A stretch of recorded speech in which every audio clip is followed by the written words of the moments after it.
Salut, demain c'est la dernière course de mon année, c'est les 10 km à Vénissieux, une course à côté de Lyon qui est réputée pour être très rapide, sur laquelle j'espère pouvoir battre mon record et peut-être me rapprocher de certains professionnels. Et on va aussi discuter de ça, donc restez jusqu'au bout de la vidéo, c'est parti. Alors cette course, elle est très rapide, on m'en parle depuis plusieurs semaines, donc là ça fait maintenant 3 mois que je m'entraîne 5 à 7 fois par semaine, donc j'espère m'être bien préparé pour réussir à passer sous ces 33 minutes. 33 minutes, ça représente à peu près 3 minutes et 18 secondes par kilomètre, ce qui représente à peu près 18 km/h, donc voilà, c'est très rapide, mais c'est une course que j'ai déjà réussi à réaliser il y a 6 mois. C'était sur une course un peu particulière puisqu'il y avait 150 mètres de dénivelé négatif. C'était sur une grosse bosse, donc ça compte pas vraiment, donc c'est pas exactement pareil. À ce niveau-là, les secondes, elles coûtent très cher. Voilà, mais du coup, je vais essayer de vous expliquer un peu tout ça demain.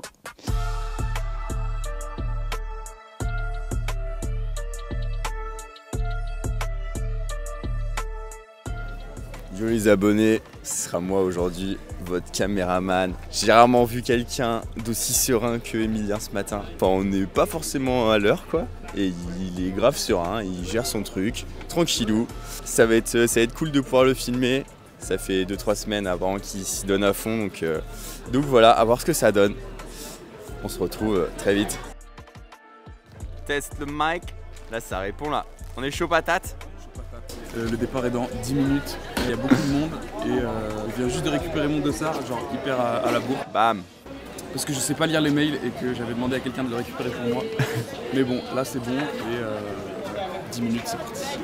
Bon, il y a l'air d'avoir vraiment beaucoup de gens très très forts et ça me fait très très peur. Mais je fais genre que tout va bien. Au moins avoir un Marcel ça fait genre que t'as du niveau donc c'est cool. Let's go. Tout est dans l'apparence. Je pense que ça va vraiment être la bagarre au départ. Mais bon, du coup, je me positionne même pas vraiment. Ouais, t'es bien là. Il y a Antoine qui est là, on va essayer de courir ensemble. T'es chaud? Bah ouais, je vais donner le meilleur de moi-même, comme d'hab. Let's go. Défonce tout mec. Merci. Là, c'est le sas préférentiel, mais devant, il y a encore un sas élite. Allez, let's go mec. Bisous.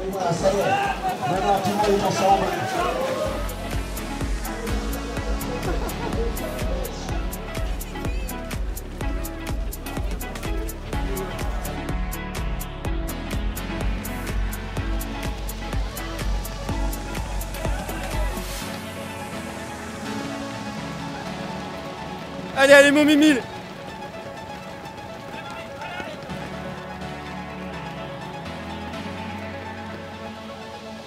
Bisous, c'est parti.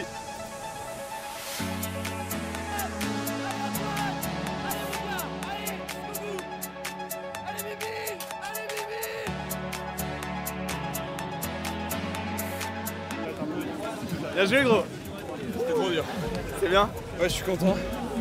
Et Antoine, il m'a bouffé à la fin. Ouais, il t'a bouffé sur le sprint. Ah, mais c'était cool. Je suis trop content, j'ai bien géré la course. Ouais, de fou. Mais ouais, non, voilà. Hardcore. Quel effort de débile, c'est vraiment trop con. C'est grâce à cet homme. Là, mon question. C'est un joli sprint, les gars. Ouais, il est trop fort. Bien joué, gros. Ah non, c'est vrai. Moi j'étais 20 mètres derrière toi tout le long et j'arrivais pas à raccrocher, Et je pense que dans le 8 ou le 9ème, vous avez ralenti un peu. Moi j'ai accéléré, je sais pas. Et derrière, t'as bien géré. Ouais, j'avais Benjamin, il m'a. Ouais, t'avais 3 lièvres en forêt. Bon, 3 lièvres. On court ensemble, mais. Bravo. Merci man. Joli. Trop dur.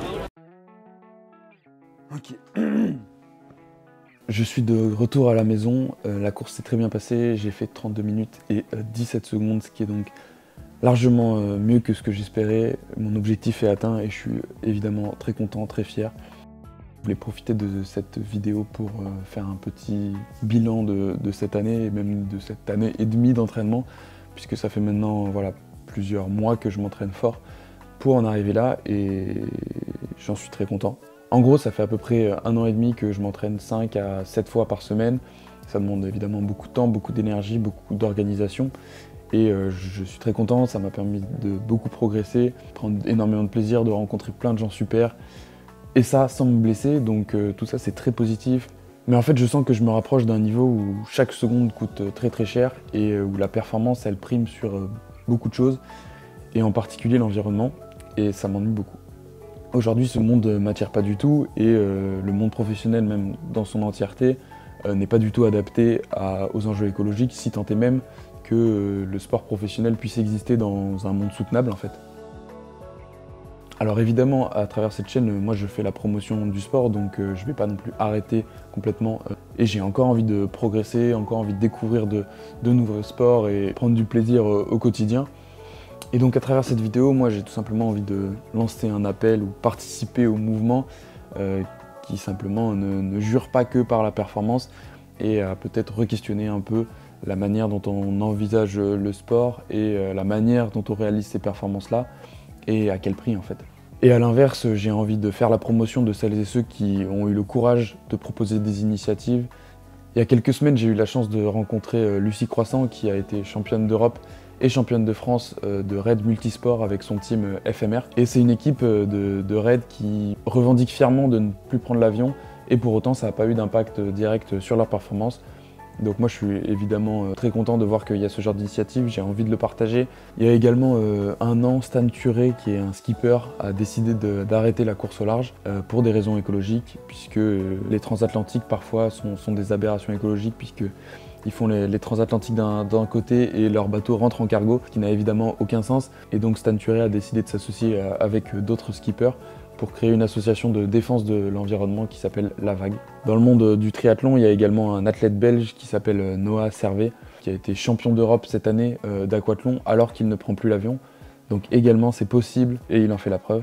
Et enfin, je trouve que l'exemple le plus poignant, c'est celui de Ines Fitzgerald, qui est une athlète britannique qui, à 16 ans l'an dernier, a décidé de ne pas participer au championnat du monde de cross qui se tenait en Australie. Et ce que je trouve vraiment intéressant avec cet exemple, c'est que moi qui ne pratique pas le cross, je n'aurais jamais entendu parler d'une athlète comme Inès si elle avait tout simplement participé à cette course.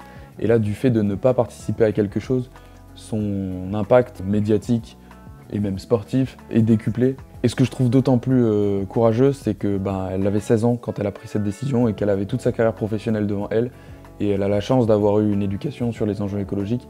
Et elle est consciente de la responsabilité médiatique qu'elle endosse. Et donc, avant même que sa carrière n'explose, elle a eu le courage de refuser de participer à des événements qui sont tout simplement plus soutenables.